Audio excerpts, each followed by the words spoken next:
ہاتھی والوں کا قصہ۔ ابرہہ یمن کا حکمران تھا۔ اس نے یمن میں ایک عالیشان کلیسا تعمیر کر کے یمن کے لوگوں میں یہ اعلان کروا دیا کہ آئندہ کوئی شخص حج کے لیے مکہ مکرمہ نہ جائے اور اسی کلیسا کو بیت اللہ سمجھے۔ اس اعلان سے عرب کے لوگوں میں غم و غصے کی لہر دوڑ گئی۔ پھر ان میں سے کسی شخص نے رات کے وقت اس کلیسا میں جا کر گندگی پھیلا دی۔ ابرہہ کو جب یہ معلوم ہوا تو اس نے ایک بڑا لشکر تیار کر کے مکہ مکرمہ کا رخ کیا۔ راستے میں عرب کے کئی قبیلوں نے اسے روکنے کی کوشش کی، لیکن ابرہہ کے لشکر کے ہاتھوں انہیں شکست ہوئی۔ آخرکار یہ لشکر مکہ مکرمہ کے قریب ایک جگہ پہنچ گیا۔ اگلی صبح جب اس نے بیت اللہ کی طرف بڑھنا چاہا تو اس کے ہاتھی نے آگے بڑھنے سے انکار کر دیا۔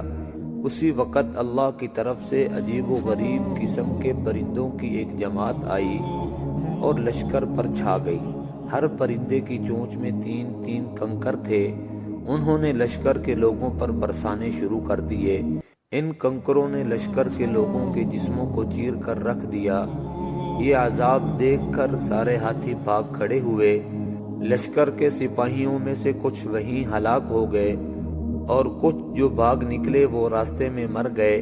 ابرہہ کے جسم میں ایسا زہر پھیل گیا کہ اس کا ایک ایک جوڑ گل سڑ کر گرنے لگا۔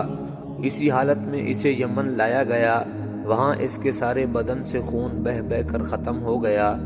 اس کی موت سب سے زیادہ عبرتناک ہوئی۔ اس طرح اللہ پاک نے اپنے گھر کی حفاظت فرمائی اور طاقت پر غرور کرنے والوں کو سزا کا مزہ چکھایا۔